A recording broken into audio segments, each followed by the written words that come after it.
ಪಕ್ಷದ ಪ್ರಣಾಳಿಕೆಯಲ್ಲಿ ಪ್ರಣಾಳಿಕೆಯನ್ನು ಬರೆದಂತವರು ಡಾಕ್ಟರ್ ಪರಮೇಶ್ವರ್ ಅವರು ಅದನ್ನ ಹೇಳಿದ್ದಾರೆ. ಹೌದು, ನಾವು ಹೇಳಿದ್ದೇವೆ. ನಮ್ಮ ಡಿ.ಕೆ. ಸುರೇಶ್ ಅವರು ಅಂದಿನ ಸಂಸದರು ಅವರ ಮನೆಯಲ್ಲಿ ರಾತ್ರಿ 2 ಗಂಟೆ 3 ಗಂಟೆವರೆಗೂ ಚರ್ಚೆ ಮಾಡಿ ನಮ್ಮ ಪ್ರಧಾನ ಕಾರ್ಯದರ್ಶಿಗಳು ಹೈಕಮಾಂಡ್ನವರು ಬಂದು ನಮ್ಮ ನೌಕರರ ಜೊತೆಯಲ್ಲಿ ಕೂಡ ರೆಪ್ರೆಸೆಂಟೇಟಿವ್ಸ್ ಜೊತೆಯಲ್ಲಿ ಚರ್ಚೆ ಮಾಡಿ ನನಗೆ ಹೇಳಿದ್ರು, ನೀವು ಇದನ್ನ ಪ್ರಣಾಳಿಕೆಯಲ್ಲಿ ಸೇರಿಸಬೇಕು. ಒಂದು ಮಾತನ್ನ ಸ್ಪಷ್ಟವಾಗಿ ಮುಖ್ಯಮಂತ್ರಿಗಳು ಹೇಳ್ತಾರೆ, ನಾನು ಕೂಡ ಇವತ್ತು ಹೇಳ್ತಾರೆ, ನಿಮ್ಮ ಜೊತೆಯಲ್ಲಿ ನಾವು ಇದ್ದೇವೆ, ಯಾವುದೇ ಕಾರಣಕ್ಕೂ ನಿಮಗೆ ನಿರಾಶೆಯನ್ನು ಮಾಡೋದಿಲ್ಲ ಅಂತ ಅಷ್ಟೇ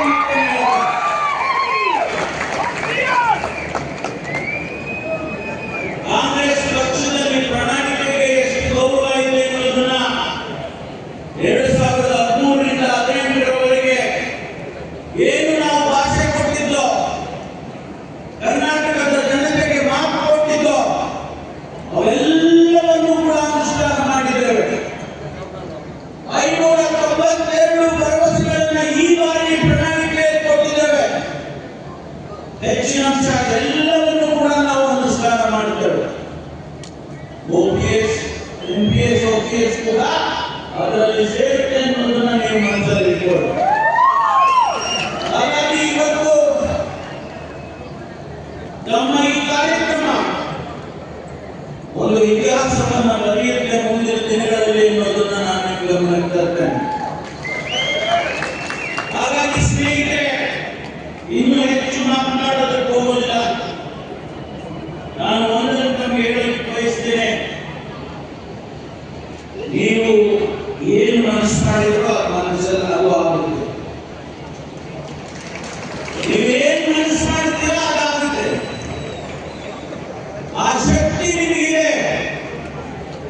ಆ ಶಕ್ತಿ ಕರ್ನಾಟಕದ ಸರ್ಕಾರಿ ನೌಕರರಿಗೆ ಇದೆ ಅನ್ನೋದನ್ನ ಮತ್ತೊಂದು ಸಾರಿ ನಿಮಗೆ ಜ್ಞಾಪಕ ಮಾಡಿಕೊಳ್ತೇನೆ. ಹಾಗಾಗಿ ಇವತ್ತು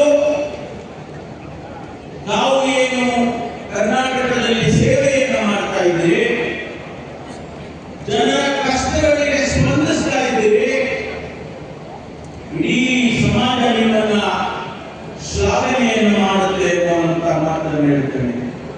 ವಿಶ್ವಾಸ ಇಡಿ ನಮ್ಮ ಮೇಲೆ, ಕರ್ನಾಟಕದ ಸರ್ಕಾರದ ಮೇಲೆ, ಮಾನ್ಯ ಮುಖ್ಯಮಂತ್ರಿಗಳಾದ ಡಿ.ಕೆ. ಶಿವಕುಮಾರ್ ಮೇಲೆ ವಿಶ್ವಾಸ ಇಡಿ. ನಾವು ನಿಮ್ಮ ಜೊತೆ ಇದ್ದೇವೆ ಅಂತಕ್ಕಂಥ ಮಾತನ್ನ ಈ ಸಂದರ್ಭದಲ್ಲಿ ಹೇಳಿ, ಇನ್ನೂ ಕೂಡ ಮುಖ್ಯಮಂತ್ರಿಗಳು ಮಾತನಾಡೋರಿದ್ದಾರೆ, ಸ್ವಾಮೀಜಿಗಳು ಆಶೀರ್ವಚನವನ್ನು ಮಾಡೋರಿದ್ದಾರೆ. ಆದ್ದರಿಂದ ಇಷ್ಟು ಮಾತುಗಳನ್ನ ಮಾತ್ರ ಹೇಳಿ ಇವತ್ತು ತಾವೇನು ಈ ಒಂದು ಅಭಿಮಾನದ ಅಭಿನಂದನೆಯನ್ನ ಆಯೋಜನೆ ಮಾಡಿದ್ದೀರಿ, ಅದಕ್ಕಾಗಿ ನಿಮಗೆ ನನ್ನ